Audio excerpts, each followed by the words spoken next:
I've never seen programming change this fast. And I don't mean the way people say that every year when a new framework drops. I mean the actual work.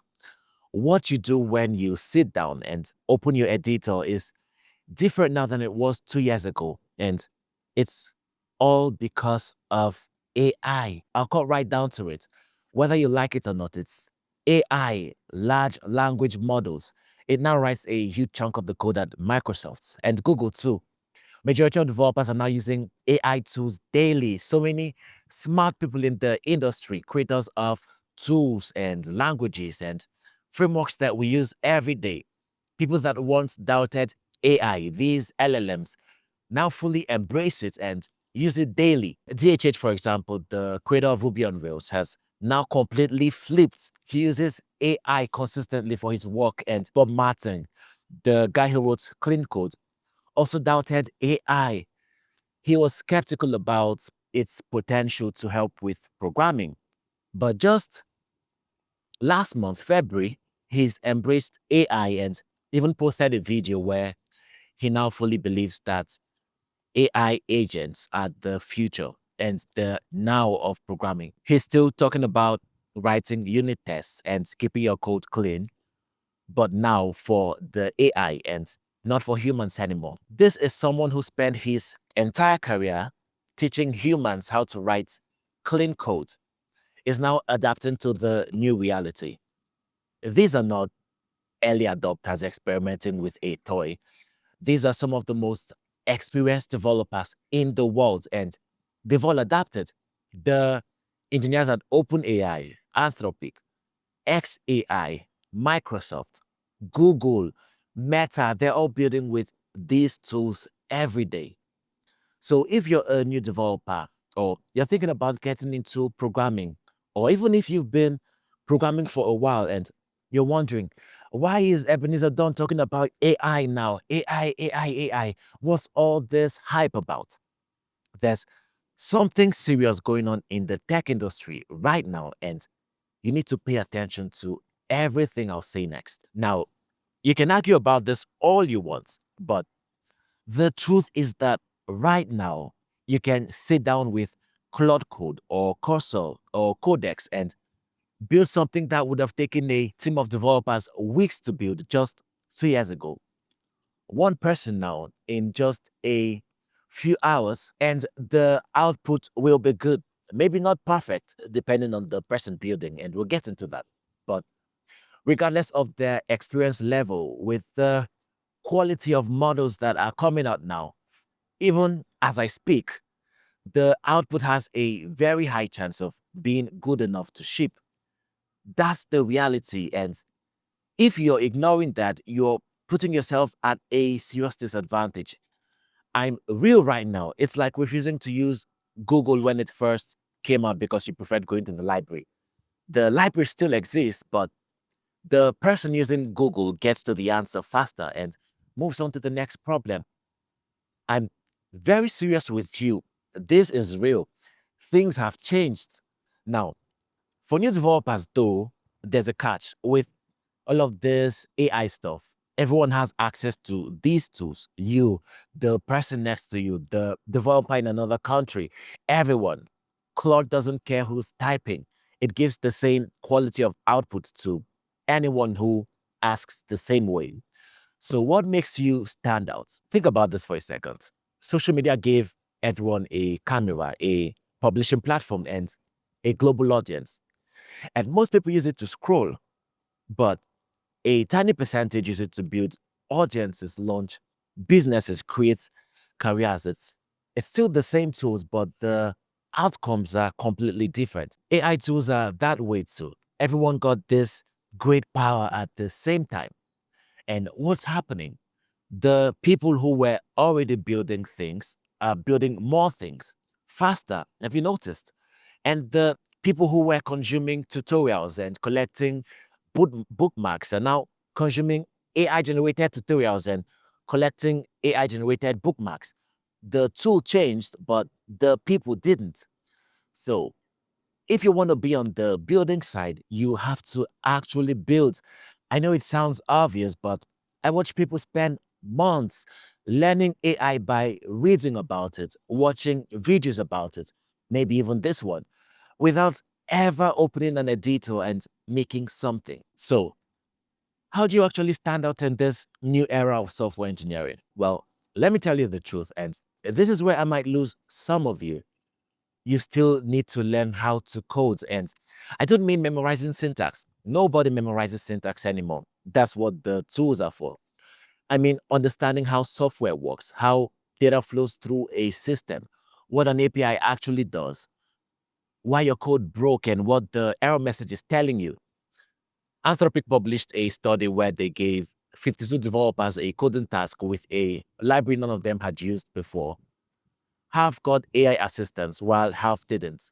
The AI group finished slightly faster, but when they tested everyone's understanding, the AI group scored 17% lower. They could produce the code, but they didn't understand it. Though the research looked at how people used the AI, and the difference was massive. The devs that just delegated everything to the AI learned almost nothing, but the devs who asked the AI conceptual questions, who could code themselves and then ask the AI to explain what they got wrong, those devs scored, as well as the group that had no AI at all. Some even scored better. So if you're a new developer, the AI is not the problem. How you use it is the problem. If you use it as a crutch from day one, you produce code you can't debug, can't explain, and can't maintain too. But if you use it as a learning partner, you'll learn faster than any generation of developers before you. Let me be clear about something though. This advice that you need to dedicate time to writing codes with most of your time is becoming more and more specifically for people who are still building their foundation rather than experienced developers. The experienced developers who've embraced AI, people like DHH, I mentioned, the senior engineers at these AI and fan companies like Google and Microsoft, they hardly write code by hand anymore. They let the agents do most of it. It might sound strange to you, but everything has changed rapidly and massively in just under a year. A year.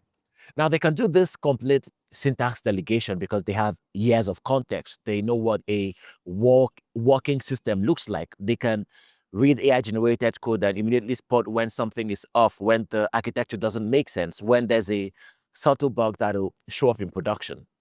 They earned the ability to delegate by spending years understanding what they're delegating.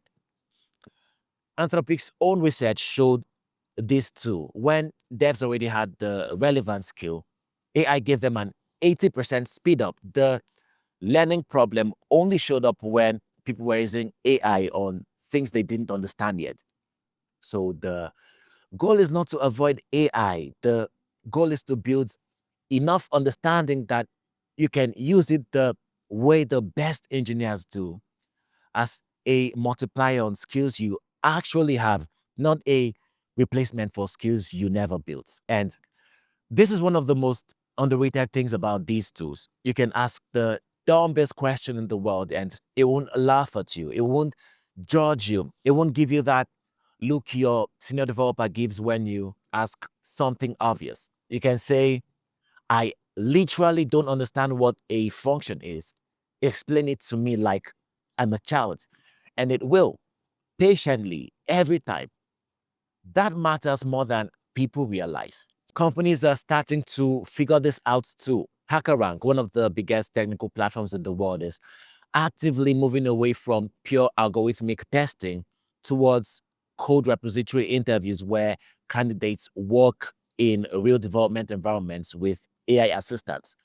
They're testing how you work with AI, not whether you memorize a sorting algorithm. Majority of developers now use AI tools in their daily work. So if your interview process doesn't let candidates use these tools, you're testing for a job that doesn't exist anymore. You're measuring how well someone performs in an artificial environment that has nothing to do with how they'll actually work.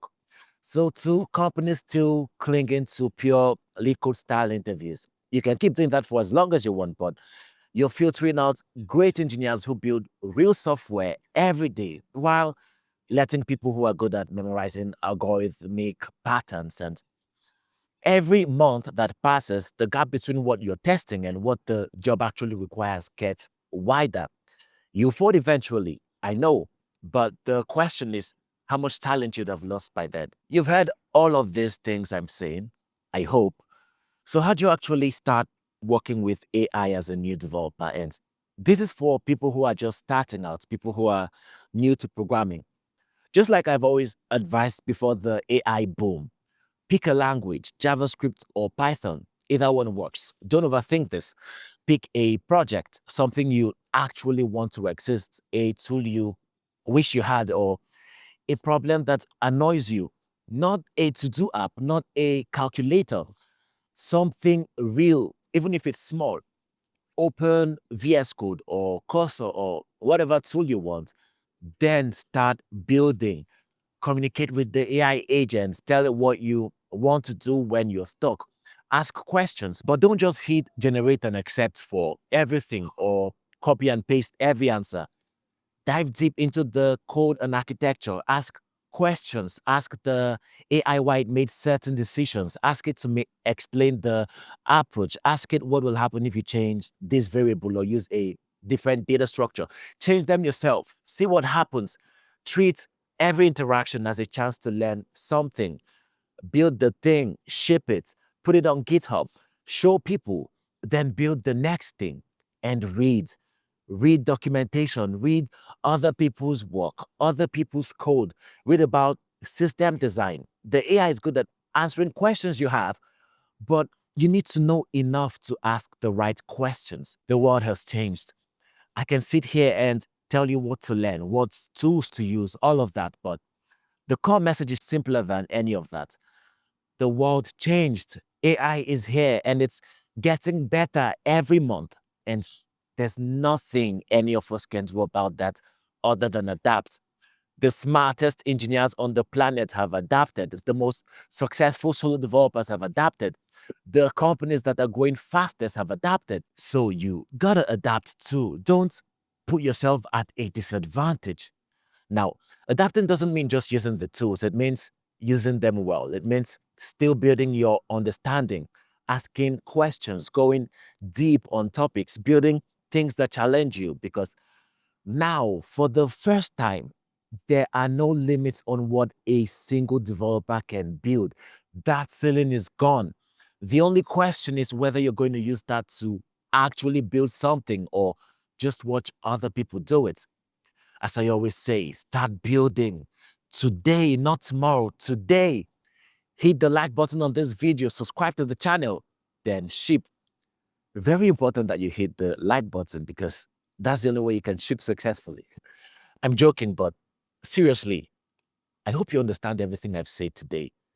This is the most exciting time to be a developer. For real. I'm pumped for the future and I want to hear what you think in the comments.